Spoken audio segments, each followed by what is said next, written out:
சபை பார்த்தால் எப்படி நடக்கும்? சபை பார்த்தால் லட்சுமி கடாட்சமிருத சபை.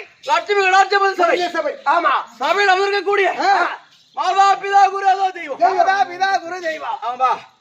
இப்ப சபையோட மதத்திற்கும் நம்முடைய நாடக கம்பெனி ஆசிரியர் கலைமாமணி சேகர் ஐயா மற்றும் கிருஷ்ணய்யா இவருடைய வாதத்திற்கும் நம்மோட நாடு நடிக்கக்கூடிய அனைவருடைய வாதத்திற்கும் இந்த சிறியவன் சிறந்த அந்த வணக்கம். சரி ஆரம்பம். அதான் மொத்தமா தொட்டாவா அப்பாடா.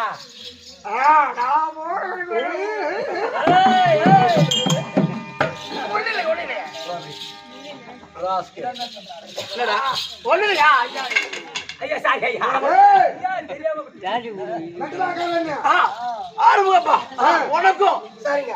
இந்த சிறியவர் சிறந்த ஆண்டு வணக்கம். ஆளை பார்த்தா சொல்லுங்கடா. சொல்லுங்க.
அப்படி கிடையாதுப்பா.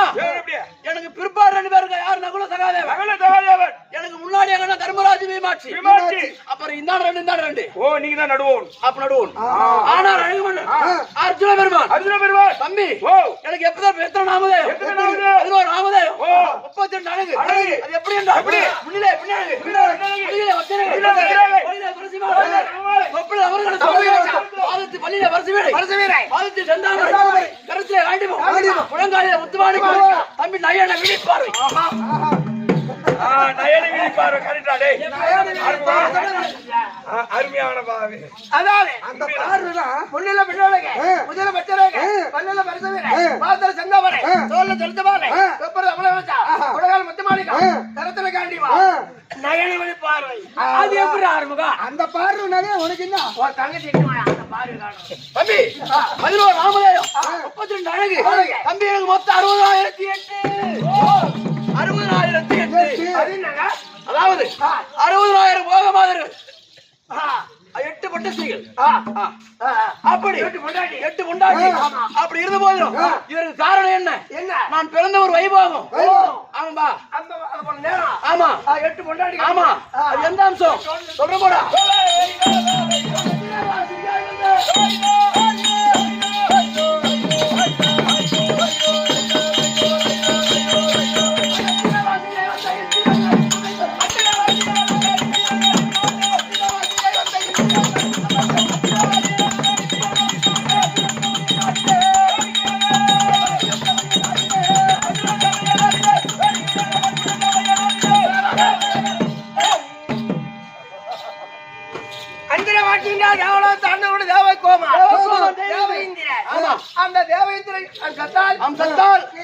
தேவர்கள் எல்லாம் பார்க்க நான் பிறந்ததால் முதல் பெயரோ தேவரெல்லாம் பார்த்து நீ பிறந்தபடினால் முதல் பெயர் பார்த்த. அது எப்படி பிறந்தேன்? பங்குனி மாதம் 6ஆம் தேதி திங்கள் கிழமை உத்திராட நட்சத்திரம் ஊரல் சந்திர உதயத்தில் தேவர்கள் அனைவரும் பார்க்க பகுதி என்று சொல்லக்கூடிய தேவகோம நட்சத்திரத்தால் பிறந்தபடியினால் ஆனா பங்குனி மாதம். ஆமா. அப்படி இருந்த போதும் அதாவது பெரியவங்க சொல்லுவாங்க, ஆமா.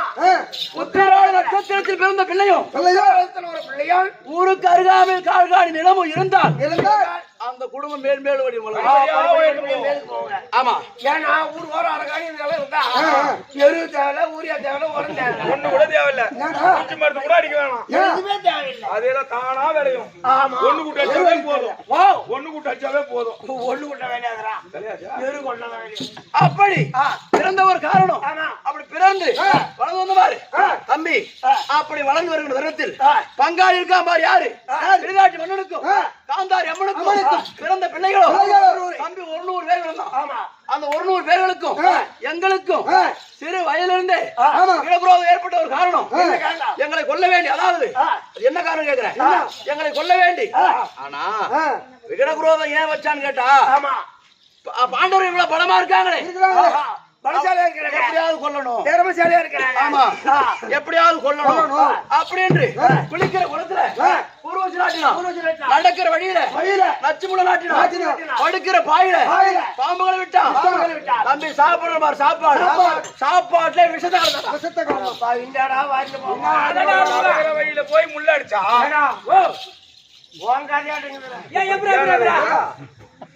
தம்பி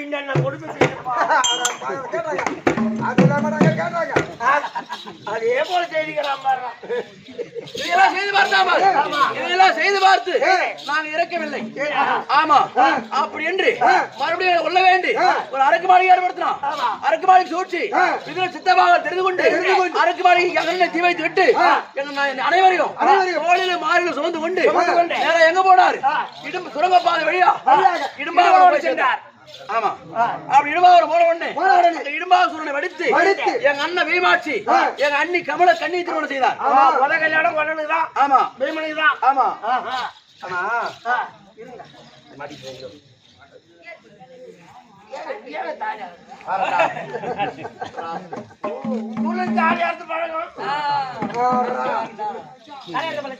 அப்படி இதெல்லாம் செய்து பார்த்தா பாரு. அப்பையும் அரக்கு மாளிகையோட சூழ்ச்சி எங்களுக்கு சித்தபாவல் தெரிந்து கொண்டு இடுபாவனம் போனமார். இடுபாவனத்தில் இடும்பனை மடித்து எங்க அண்ணன் கமலக்க நீ திருமணம் செய்தார்.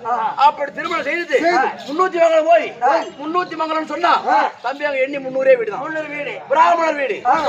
அங்க ஒரு சூரன், பக்கா சூரன், அவனை மடித்து 300 மங்கலத்துக்குரிய தீர்த்து அங்கிருந்து நேரா பாஞ்சால தேசம் போறோம்.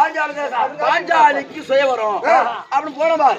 அப்படி போன உடனே பாஞ்சாலி அங்க நிபந்தனை வளையாது வளைத்து எவனூர் மச்சக்குரிய அறுக்கின்றானோ அவனுக்கே பாஞ்சாலி சொந்தம் அப்படின்னு யாரு சொல்றாங்க? பாஞ்சாலி பண்ண சொல்றான். அப்ப நாங்க எப்படி இருக்கோம்? ஐயா பிராமணன் இருக்கோம். அப்ப நான் எழுந்து கேக்குறேன், அதாவது அனைத்து ராஜாக்கள் வளைத்து பார்த்தான், எவனாலும் வளைக்க முடியல. அப்ப நான் எழுந்து கேக்குறேன், ஐயா ஐயா சத்திரியன் தான் வில்ல வளைக்கணுமா இல்ல எக்குலத்தான் வளைக்கலாமா அப்படின்னு நான் கேட்ட மாதிரி. அப்ப பாஞ்சாலி கண்ணன் துஷ்டத்துவம் சொல்றான், ஐயா எம்மதமும் சம்மதம், யார் வேண்டுமானாலும் வில்ல வளைக்கலாம், எந்த தங்கச்சியை கரம் பிடிக்கலாம் அப்படின்னா பாரு. நான் எழுந்தேன், விளையாட வில்ல வளைத்தேன், மச்சக்கூடி அறுத்தேன், பாஞ்சாலிய கரம் பிடிச்சேன். அப்ப நேரா போய் எங்க அம்மா, அப்ப நாங்க எங்க இருக்கிறோம்? பிராமணர் வீட்டுல இருக்கிறோம், ஒரு ஐயர் வீட்டுல, அப்படி இருக்கு முடியாத வீட்டுல இருக்கும்.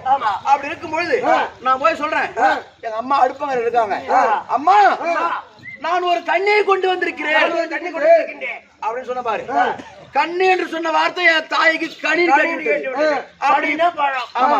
அப்ப நீங்க கனியை கொண்டு வந்திருந்தால் ஐவர் ராஜாக்களும் சமமா பகிர்ந்து அப்படின்னு சொன்னாங்க. அப்ப தாய் சொல்ல கட்டக்கூடாது அப்படி என்று ஐவர் ராஜாக்களுக்கும் அப்பவே திருமணம், பத்தினி பாஞ்சாலிக்கும் 5 நாள் திருமணம் செய்து அப்ப நாரதருடைய கட்டளை ஒரு வருடத்திற்கு ஒரு வச்சு குடும்பம் பண்ணுங்க. ஒரு வருஷத்துக்கு ஒரு முறை. ஆமா. ஒரு வருஷத்துக்கு பாஞ்சாலி கூட குடும்பம் பண்ணணும் அப்படின்னு கட்டளை. அப்ப முதல் வருஷம் யார் கூட இருக்காங்க? தர்மராஜ் கூட இருக்காங்க. அப்ப என்ன சொன்னாரு? தர்மராஜ் கூட இருக்கும் பொழுது அதாவது ஒரு குழுமம் செய்யும் போது ஒருத்தர் பார்த்துட்டா 364 சிவாலயத்திற்கு சென்றால் அந்த தோஷம் சிவாலயம் சென்று வர வேண்டும்.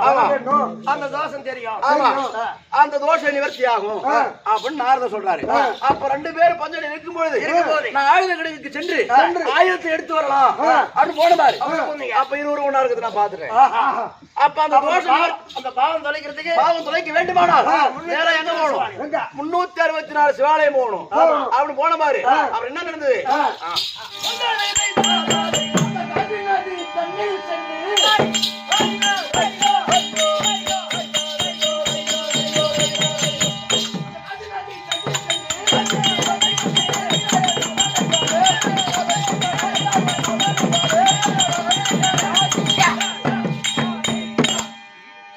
அப்படி 364 சிவாலயத்திற்கு செல்கின்ற வழியில் நேரா அனைத்து சிவாலயத்து அதாவது கோயிலுக்கு பார்த்து வரேன்.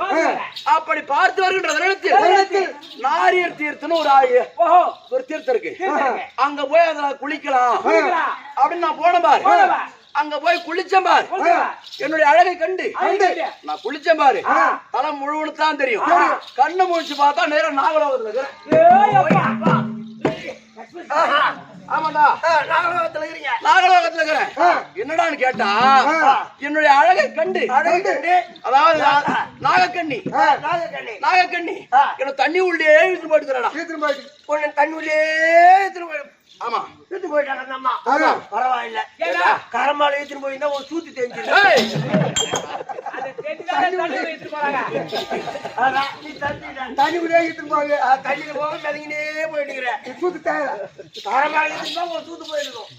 சுத்தமா தெரிஞ்சு அப்படி அங்க இருந்தா கேட்டா நாகக்கண்ணி என்ன திருமணம் செய்துங்க அப்படின்னு சொன்னாங்க பாரு. அவள் வார்த்தை பிரகாரமே அவள் அங்கே திருமணம் செய்து அங்கே ஒரு பிள்ளை வச்சு எடுத்தேன்.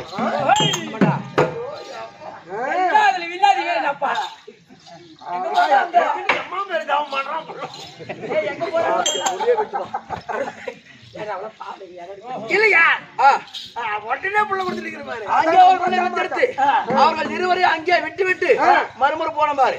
அப்ப என் அத்தம்மா இருக்க பாரு. யாரு? சுபத்திர. அவ என் மேல ஆசைப்பட்டு நானும் அவன் மேல ஆசை வச்சிருந்தேன். அப்ப நான் மாமனை தான் கட்டிக்குவேன் அப்படின்னு எங்க மாமா கிட்ட சொல்றாரு. கோபாலகண்ணன் கிட்ட அவர் என்ன பிராமணரை வர வச்சு சாமியார வர சொல்லி சுபத்திரியை எனக்கு கூட்டி வச்சாரு எங்க மாமன். அப்படி திருமணம் செய்து அப்படி வாழ்ந்தோட தருணத்தில் என்ன சொல்றான்? ஒரு நாள் தினத்துல அப்ப நாங்க இப்படி எல்லாம் வந்து திரும்ப போய் நாட்டை கேட்டோம் பாரு. அவன் பங்காளி என்ன சொல்றான்? ஈச்சங்காட்டை காட்டினான்.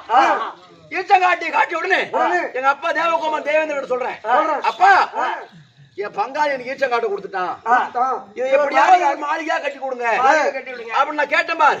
அப்ப தேவலோகத்தில் இருக்கக்கூடிய மயனை அனுப்பி ஈச்சங்காட்டை ஒரு இந்திர பிரசாதமா செய்யலாம். ஆமா, அப்படி ஏற்படுத்தி இருக்கும் பொழுது நாரதர் ஓடி வந்தார். எங்க அப்பா பாண்டு மகாராஜ் இறந்து சொர்க்கம் அடையல, சவால் பட்சியா தலைகீழா தலைகிறாரு அப்படின்னு நாரதர் சொல்றாரு. அப்படி சொன்ன உடனே எங்க அப்பா எங்க அண்ணன் நன்றாரு. அப்ப என்ன செய்யணும்னு நான் நாரதர் கேக்குறோம். ராஜசூழியாக செய்ய சொன்னார் உங்க அப்பா. அப்ப நீங்க ராஜசூழியாக செய்தால் முடித்தால் உங்க அப்பா சொர்க்கம் சேருவாராம் அப்படின்னு சொன்னாரு. அப்படின்னாங்க. சரி, அனைத்து தேசமும் சென்று பொன் பொருள்களை திரட்டி வந்து ராஜசூழியாக செய்யறோம். பங்காளிக்கு அழைப்பு 1000 பங்காளியா இருந்தாலும் அவன் தான் நம்மள பங்காளியா நினைக்கிறான். ஆனா நாம அவன பங்காளியா தான் பாக்கணும் அப்படின்னு அவனுக்கு அழைப்பு போடுறோம். அங்க வந்தான் பார் 100 பேரும் வாயற்பாடி தடுத்து திடீரென்று விழுந்தாங்க. ஆமா, அப்படி விழுந்த உடனே என்ன சொல்றாங்க? என் மனைவி பாஞ்சாலி இருக்கா பாரு, குனிந்து வரக்கூடாதா அவனு கேட்டா கை தட்டி சிரிச்சுட்டா. அந்த கண்ணம் பெத்தது அத்தனை ஒருத்தன் தான் மீதானே, மீதி பேராவது நல்லா இருக்க கூடாதா அப்படின்னு கேட்டா பாரு. இத பகையா கொண்ட துரியோதனை கை நினைக்கிற திரும்பி போயிட்டான். போனான் பார். அவன் போய் என்ன சொல்றான்? தம்பி துர்ச்சாதனா இவனை எப்படியாவது பங்கப்படுத்தணும் அப்படின்னு சொல்லிட்டு ராஜாக்களையும் மாமா ஜவுனியை விட்டு அவனாட்டு கூப்பிடுறான். அவன் மகன் லட்சமானதுக்கு ஏற்படுத்தி எங்களை கூப்பிட்டான் பாரு. அங்க நாங்க போன பாரு, இன்னும் சமையல் ஆகல, இந்த அப்படியே மாளிகை சுத்தி பார்த்து போலாம் எங்களை கூட்டு போறான். அப்ப அங்க போய் தாயம் விளையாடுறதுக்கு ஒரு இடம் வச்சிருப்பான் போல. அப்ப எங்க அண்ணன் தாயம் விளையாட போலாம் கூப்பிடுறான். எங்க அண்ணன் வேணாம்னு சொல்றோம். ஆமா கேட்கல. தாய விளையாடி அனைத்தையும் தோற்று எல்லாத்தையும் நாட்டை முதல் அடமானம் வச்சாரு. நாடு போச்சு. அப்புறம் எங்களை அடமானம் வச்சாரு. தம்பி தோத்துட்டாரு. மறுமுறை என்ன வைக்கிறாரு? என் மனைவி பாஞ்சாலி வைக்கிறாரு. அண்ணா ஒரு பெண்ணை அதாவது போட்டியில் வைக்க கூடாது, பந்தயத்தில் வைக்க கூடாது அப்படின்னு சொல்லி பாக்குறேன். கேட்கல, கேட்காத அவளையும் தோற்று. அப்ப சொல்றான் துரியோதனன், டேய் துர்ச்சாதனா, நம்மளை பார்த்து கை தட்டி சிரிச்சா இல்ல நேற்றைய தினத்துல அவளை இன்னைக்கு பங்கப்படுத்தணும். அவளை கொண்டு வந்து 60ஆம் ஜெயகுந்தி மேடையில் நிறுத்தி அவ புடவை வருடா அப்படின்னா துரியோதனன். நாங்க துர்ச்சாதனம் போய் இழுத்து வரோம். ஐவர் ராஜாக்கள் அடிமையாச்சு. கை கட்டி தலை கொண்டு பாவனே இருக்கிறோம். பேச முடியல, நிக்கிறோம், பேச முடியாது. புடவை உருவுறான். ஓடியாந்து எங்க காலெல்லாம் வேற பொண்டாட்டி. 5 பேர் இருக்கீங்களே, ஒருத்தராவது என்ன காப்பாத்த கூடாதா? இப்படி என்ன மானபங்கப்படுத்துறானே அப்படின்னு கேக்குறா. அழுத கட்சியா தலை குனிஞ்சுதான் என்னும். ஆனா உருவனாம் பார், அவனால சேலையை உருவ முடியாம எங்க மாமா கோபாலக்கண்ணன் மாலாளத்துல கொடுத்தாரு. அவன் கை சோர்ந்து மெய் சோர்ந்து கீழே விழுந்துட்டான். அப்ப என்ன சொல்றான்? யாரு? துரியோதனன். அடே பாண்டவர்களே, தோற்ற நாட்டை மீண்டும் பெற வேண்டுமானால் 12 வருட வனவாசம், ஒரு நாட்டு அஜ்ஞாதவாசம், 13 கழித்து வந்தா நாடு தரேன் அப்படின்னு சொல்லிட்டான். அவன் அவன் வார்த்தை பிரகாரம் பணத்துக்கு புறப்பட்டுட்டோம். எப்படி முதல் வனம் சூரிய வனத்துக்கு வந்திருக்கிறோம். ஏதோ காரணம் தெரியல. என் அண்ணன் மீமாட்சி கூப்பிட்டுருக்காரு. நான் தனிமையா போக கூடாது. என் மனைவி இருக்கா பாரு சுபத்திரை, போறீங்களா? ஆமா சொல்லிட்டு போகணும். ஒரு வாரத்தை சொல்லிட்டு போ. அதனால என் மனைவி சுபத்திரை இருந்தா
ஏய், கரியாடி முகமேல் காத்திட்ட கடவுளே, கேட்டானே.